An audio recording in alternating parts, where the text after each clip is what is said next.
Hello students, good morning. तब पीछे हम लोग दो थ्योरी पढ़े हैं, एक अक्षीय स्थिति पर विद्युत क्षेत्र की तीव्रता और एक पढ़े थे निरक्षीय स्थिति पर विद्युत क्षेत्र की तीव्रता। उम्मीद करते हैं कि ये दोनों थ्योरी आप लोग कंप्लीट कर लिए होंगे, कोई इसमें दिक्कत नहीं था ना। अब यहाँ पर देखिए एक और थ्योरी है जहाँ पर दिया हुआ है किसी भी स्थिति में ना तो अक्षीय स्थिति करे ना तो उस पर हम लोग आंकिक प्रश्न ही पढ़े थे। क्वेश्चन में ही बोल दे रहा था कि अक्षीय स्थिति पर विद्युत क्षेत्र की तीव्रता क्या करें, ज्ञात करें, और निरक्षीय स्थिति पर विद्युत क्षेत्र की तीव्रता क्या करें, ज्ञात करें। और ये दोनों न कहे, ना तो अक्षीय कहे ना तो निरक्षीय कहे, सिर्फ कह दे कि यानी किसी भी स्थिति पर विद्युत क्षेत्र की तीव्रता क्या करें, ज्ञात करें। तो उसके लिए थ्योरी है कि किसी भी स्थिति में, ठीक ना, यानी किसी भी स्थिति में, तो किसी भी स्थिति में टॉपिक है, ठीक ना। तो यहाँ पर क्या समझे, किसी भी स्थिति में क्या निकलना है, विद्युत क्षेत्र की तीव्रता। ये सब किसके कारण निकलते हैं, विद्युत द्विध्रुव के कारण। यानी विद्युत द्विध्रुव के कारण किसी भी स्थिति में विद्युत क्षेत्र की तीव्रता क्या करनी है, ज्ञात करनी है। देखिए यहाँ पर सबसे पहले जो फिगर बना हुआ है इसको समझने की कोशिश करते हैं कि यहाँ पर ए बी क्या है, ए बी एक विद्युत द्विध्रुव है। ए बी एक विद्युत द्विध्रुव है जिसकी लंबाई कितनी होती है, 2a। जिसकी लंबाई कितनी होती है, ए बी एक विद्युत द्विध्रुव है जिसकी लंबाई क्या होती है, 2a। और ये सबको पता है कि विद्युत द्विध्रुव की जो दिशा होती है वो ऋण आवेश से किधर होती है, ऋण आवेश के कारण लगने वाले विद्युत क्षेत्र की तीव्रता की जो दिशा होती है वो हमेशा क्या होती है, अंदर की ओर होती है। और धन आवेश के कारण जो विद्युत क्षेत्र की तीव्रता की जो दिशा होती है वो सदैव क्या होती है, बाहर की ओर होती है।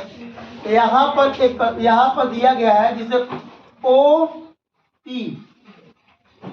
पी एक अक्षीय स्थिति में लिया गया है। किस स्थिति में लिया गया है, विद्युत द्विध्रुव के मध्य बिंदु O से R दूरी पर कोई बिंदु क्या है, P है, जहां पर विद्युत क्षेत्र की तीव्रता ज्ञात करनी है।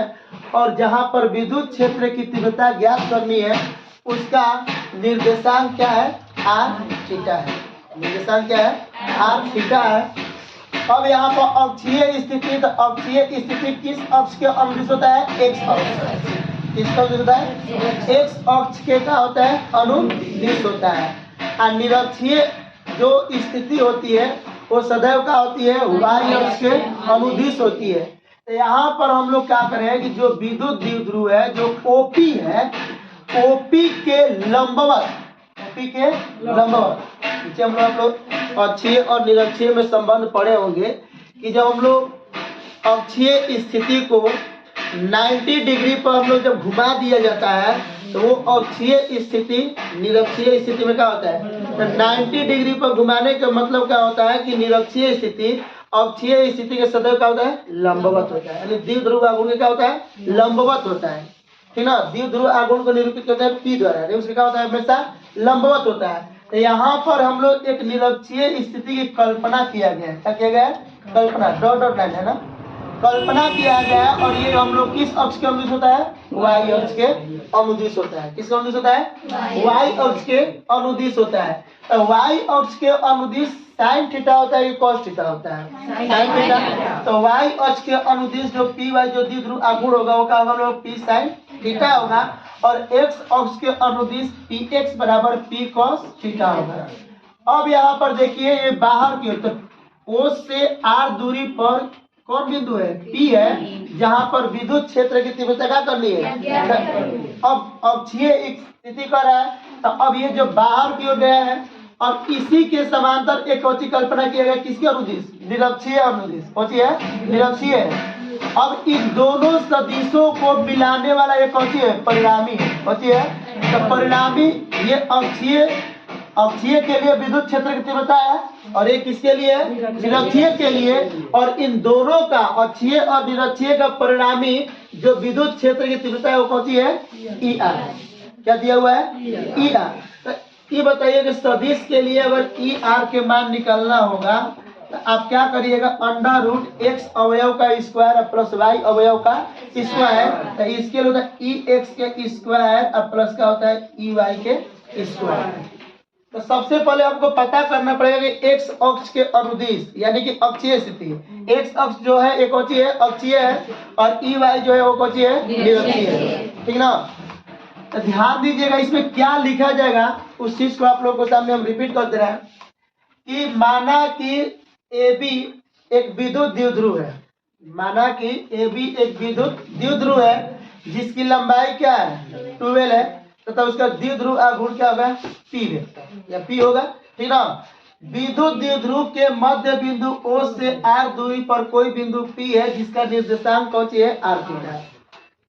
विद्युत द्विध्रुव के मध्य बिंदु ओ से आर दूरी पर कोई बिंदु क्या है, पी है, जिसका निर्देशांक कौन सी है, आर थीटा, जहां पर विद्युत क्षेत्र की तीव्रता का करनी है। इस विद्युत द्विध्रुव के जो दिया है तो लिख सकते हैं कि ओपी के लंबवत, ओपी के लंबवत एक निरक्षीय स्थिति को क्या किया गया, दिखाया गया है। निरक्षीय स्थिति कौन सी है, ये जो निरक्षीय स्थिति है ओपी पर कौन सी है, लंबवत है, क्या है, लंबवत है, ठीक है। जब लंबवत जब उसको विभाजित किया जा रहा है तो वहां पर दो रूप में बदल जा रहा है, एक्स अक्ष के अनुदिश हो रहा है पी कॉस थीटा और वाई अक्ष के अनुदिश हो रहा है पी साइन थीटा हो रहा है। तो ध्यान दीजिएगा, अब आप लोग सबसे पहले हम लोग क्या करेंगे, लेकर चलेंगे, पहले आप ध्यान दीजिएगा कि अक्षीय स्थिति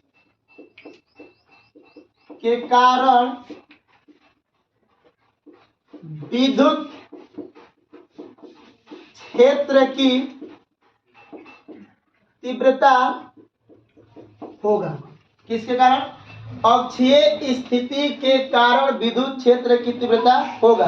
तो ये बताइए अक्षीय के लिए हम क्या कर दिए हैं, एक्स किए हैं, तो यहाँ पर होता है अक्षीय स्थिति के लिए फॉर्मूला याद है ना, 1/4 पाई एप्सिलॉन नॉट 2p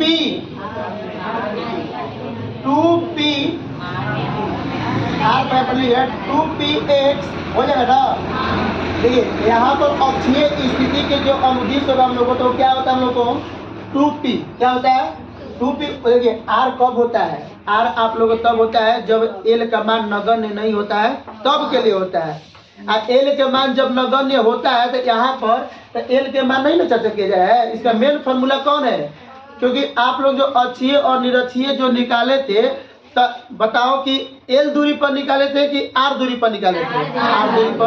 तो हम लोग लास्ट में आर के तुलना में एल को क्या माना गया था, नगण्य। तो जब नगण्य माने थे तो उस स्थिति में आपका अक्षीय स्थिति का फॉर्मूला क्या था, 1/4 पाई एप्सिलॉन नॉट 2p बटा में आर, 2p बटा में, यहाँ पर p x इसलिए लिख रहे हैं ताकि हमको अक्षीय को दर्शाएगा। तो 2p बटा में क्या हो जाएगा हम लोग को, आर की, तो यहाँ पर क्या हो जाएगा, ओपी की ओर जा रहा है, ठीक ना। तो ओपी भी लिख सकते हैं, डायरेक्ट लिख सकते हैं, आर की हो सकता है।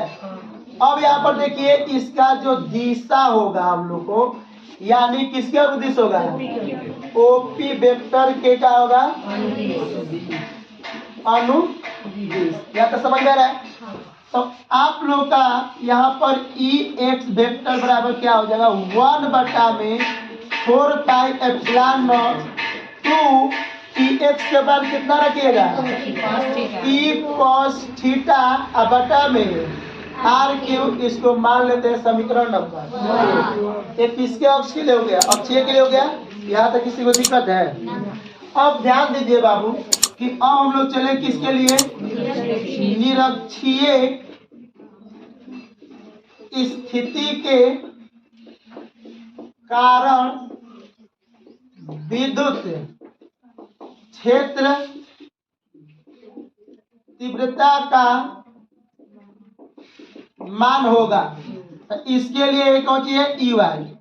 तो 1/4 पाई एप्सिलॉन नॉट, इसके लिए क्या होता है, केवल p हो जाएगा। अब बटा में क्या हो जाता है, दोनों के लिए हम लोग को आर क्यू।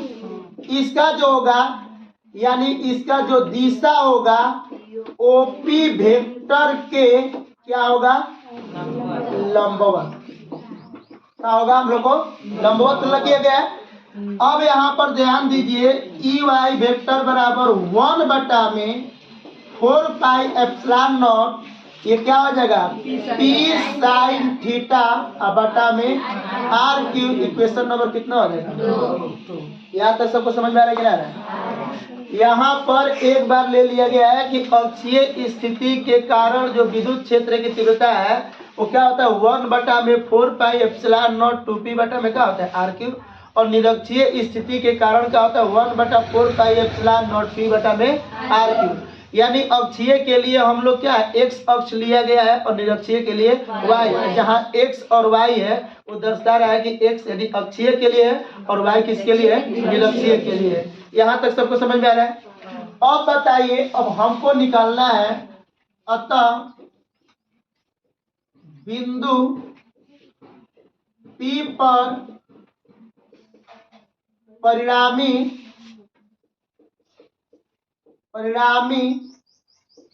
विद्युत क्षेत्र की तीव्रता का मान होगा। तो वहां पर जो दिया है ई आर वेक्टर बराबर क्या हो जाएगा, अंडर रूट क्या हो जाएगा हम लोग को, ई एक्स स्क्वायर अब प्लस क्या हो जाएगा बच्चा लोग, ई वाई स्क्वायर। वेक्टर है सदिश राशि, सबको पता है कि ना। तो यहाँ पर लिख सकते केवल ई एक्स स्क्वायर प्लस कौन सी, ई वाई स्क्वायर। आपको सबको पता है ना कि विद्युत क्षेत्र की तीव्रता कौन सी राशि है, सदिश राशि। अब ध्यान दीजिए,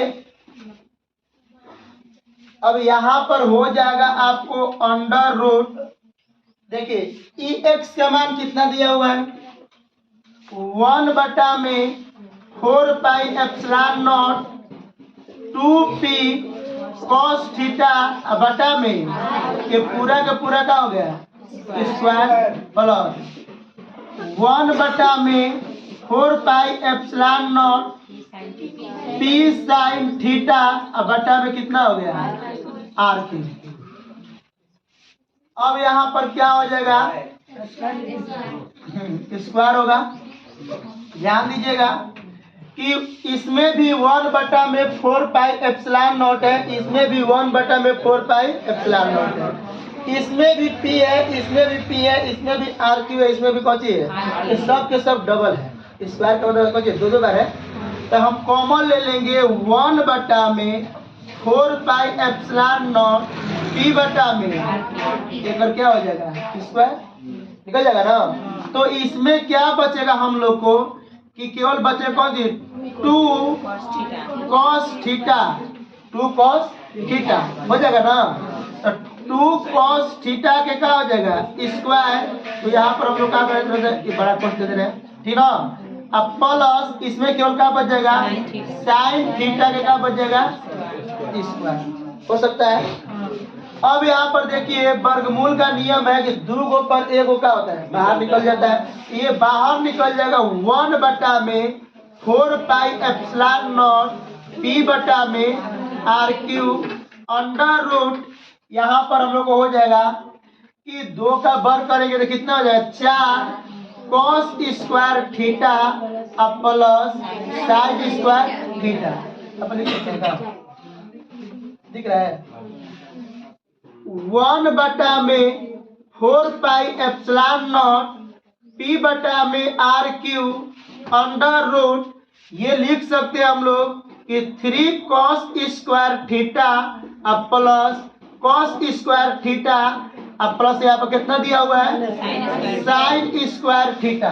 तो 3 cos स्क्वायर थीटा और cos स्क्वायर थीटा को जोड़िएगा तब आपका कितना हो जाएगा।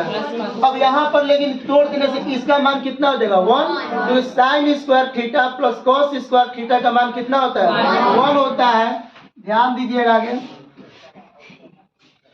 तो आपका हो जाएगा 1 में 4 पाई एप्सिलॉन नॉट p बटा में R Q under root 3 cos square theta plus 1 हो जाएगा। क्योंकि विद्युत क्षेत्र की तीव्रता होगा हम लोग को, यहाँ से निकल गया आपका परिणामी विद्युत क्षेत्र की तीव्रता। पूरा नहीं है, चलिए ठीक है, इसको हल्का नीचे लिख दे रहे हैं। देखिए तो बस फॉर्मूला यहाँ पर निकल गया है कि ये ई का जो मान निकल गया आप लोगों को 1/4 टी बटा में RQ √3 cos स्क्वायर थीटा और sine square theta plus cos square theta का मान कितना हो जाएगा वह। ये आपका मेन का हुआ फॉर्मूला हो गया, समझ में आ रहा है? ये आप लोग का फॉर्मूला हो गया। तो वन अन्य स्थिति के लिए विद्युत क्षेत्र की तीव्रता का फॉर्मूला क्या होता है कि 1/4 टी बटा में RQ √3 cos square theta plus 1। यहाँ ठीक ना। अब यहाँ पर जो ई दिया हुआ है ई भी लिख सकते हैं, यहाँ पर ER भी लिख सकते हैं ना। तो ER क्या है, यानी कि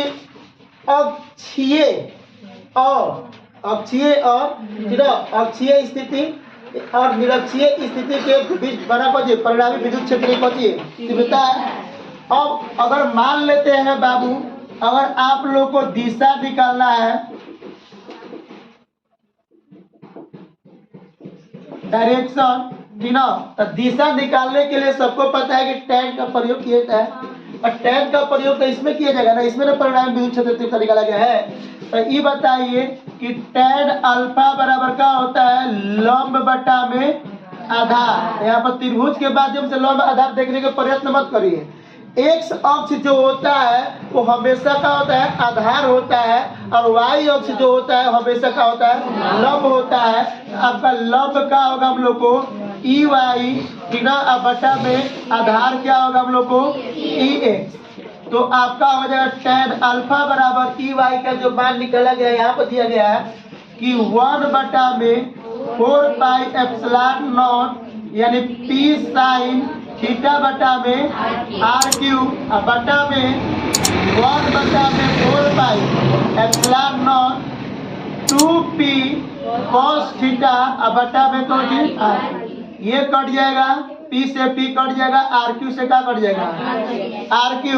तो यहाँ पर टैन अल्फा बराबर आपका हो जाएगा साइन बटा में कौन चीज cos थीटा ना 2 भी है। तो यहाँ पर आपका हो जाएगा साइन बटा cos कितना हो जाएगा साइन थीटा बटा में क्या बचा cos। तो क्या हो जाएगा हम लोग को टैन थीटा 1/2। तो अल्फा बराबर टैन इनवर्स 1/2 और कितना हो जाएगा ये आपका निकल गया। इससे क्या हो गया दिशा।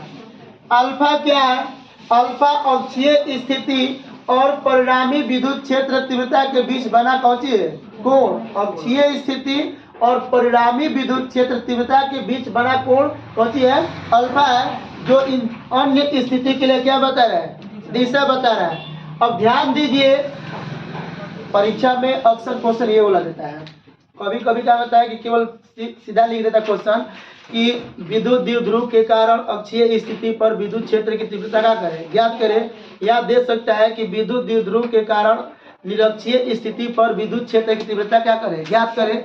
या दे सकता है कि विद्युत द्विध्रुव के कारण किसी भी स्थिति पर विद्युत क्षेत्र की तीव्रता ज्ञात करें, साथ ही साथ अक्षीय तथा निरक्षीय को दिखाए, ठीक ना। ये देता है विद्युत द्विध्रुव के कारण ठीक ना विद्युत क्षेत्र की तीव्रता का व्यंजक क्या करें ज्ञात करें। तो यानी दे देगा विद्युत द्विध्रुव के कारण, यानी कि विद्युत द्विध्रुव के कारण किसी भी स्थिति पर या विद्युत द्विध्रुव के अन्य स्थिति पर विद्युत क्षेत्र की तीव्रता क्या करें ज्ञात करें। और साथ ही साथ देगा अक्षीय निरक्षीय तीनों को जोड़ देगा। तो आप ना तो अक्षीय लेकर चलिएगा ना तो निरक्षीय। कोई बच्चा लगा करता है एक बार पूरा अक्षीय निश्चित करेगा, एक बार निरक्षीय करेगा, एक बार अन्य करेगा। तो सोचिए कि समय कितना लगेगा। कहने का उसका मतलब इसी के माध्यम से हम लोग तीनों दिखाई दे, अन्य स्थिति अक्षीय और निरक्षीय दिखाई देता है, ठीक ना। तो वो गलती आप लोग मत करिएगा। अगर मान लेते हैं, देखिए इतना आप लोग को समझ में आ रहा है ना, तो देखिएगा। देखिए स्पेशल केस में अगर आप लोग ध्यान दीजिए कि इसके माध्यम से हम लोग अक्षीय और निरक्षीय निकलना होगा, तो हम लिख सकते हैं, ठीक ना। केस 1, यदि बिंदु P अक्षीय स्थिति पर, यदि बिंदु जो P है वो किस स्थिति पर हो अक्षीय स्थिति पर हो, अक्षीय स्थिति पर हो, अर्थात तो अक्षीय स्थिति पर हो तो अर्थात थीटा बराबर क्या डिग्री होगा? 0 डिग्री होगा। कितना डिग्री होगा? तो यहाँ पर जो हम लोग को हो जाएगा E बराबर 1/4 पाई एप्सिलॉन नॉट, अब फिर कितना दिया है जो इसका मेन फॉर्मूला लिखा है P बटा में R क्यू, यानी P बटा में R क्यू दिया हुआ है √3 cos स्क्वायर थीटा के बाद 0 और प्लस कितना तो cos 0 डिग्री के बाद कितना होता है? 1 होता है। cos 0 डिग्री के बाद कितना होता है? तो 1/4 पाई एप्सिलॉन नॉट P बटा में R क्यू। ध्यान दीजिए cos 0 डिग्री के बाद 1 होगा तो 1 से 3 से गुणा होगा तो 3 है 4, तो यहाँ पर कितना हो जाएगा? 4 डरा है। तो यहाँ पर देखिए 3 है कितना होगा? 4, 4 के वर्गमूल कितना होगा? 2, कितना होगा? तो आपका यहाँ पर निकल गया E बराबर 1/4 पाई एप्सिलॉन नॉट 4 के वर्गमूल 2, यहाँ पहले से क्या दिया है P, तो हो गया 2P बटा में R क्यू। ये बताइए किसका फॉर्मूला है? अक्षीय का है कितना है? अब यहाँ पर चलते हैं हम लोग केस 2। यदि बिंदु P निरक्षीय स्थिति पर, यहाँ पर यदि बिंदु जो P है वो किस स्थिति पर हो? निरक्षीय पर हो, अर्थात थीटा बराबर कौन डिग्री? तो E बराबर 1/4 पाई एप्सिलॉन नॉट P बटा में √3 cos स्क्वायर का डिग्री प्लस cos 90 डिग्री का मान कितना होता है? 0 होता है। कितना होता है? तो 0 से 3 से गुणा होगा तो 0, तो केवल क्या बचेगा? 1, और 1 का वर्गमूल कितना होता है? 1। तो आपका हो गया हम लोग को E बराबर 1/4 पाई एप्सिलॉन नॉट P बटा में R क्यू। बताइए किसका फॉर्मूला है? निरक्षीय का है। यहाँ से स्टेप है, उसके बाद ऊपर स्टेप है। ठीक है, समझ में आ रहा है कि नहीं आ रहा है?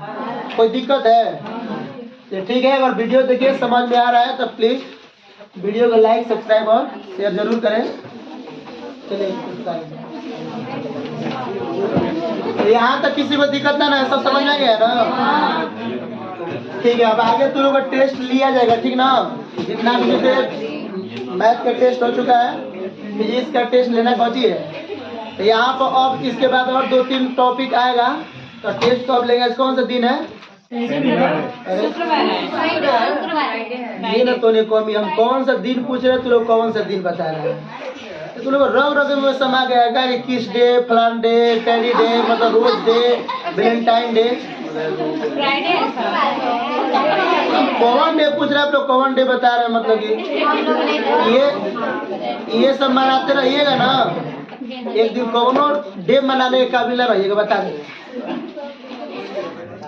अभी पढ़ना है पढ़ लो, तो एक दिन समय है, कौनो डे मनाने के लायक नहीं रहिएगा। कुकुर ना पूछिए, समझ कुकुर डे मनाना तो नहीं। लास्ट में वो जोड़ दे रहा है कि पैकेट खाली डे। क्यों खाली कर रहे हैं तुम लोग दूसरों के लिए? ऐसा काम मत करिए, ठीक ना? ठीक है, इसको समझ में तो तैयारी कर लीजिएगा।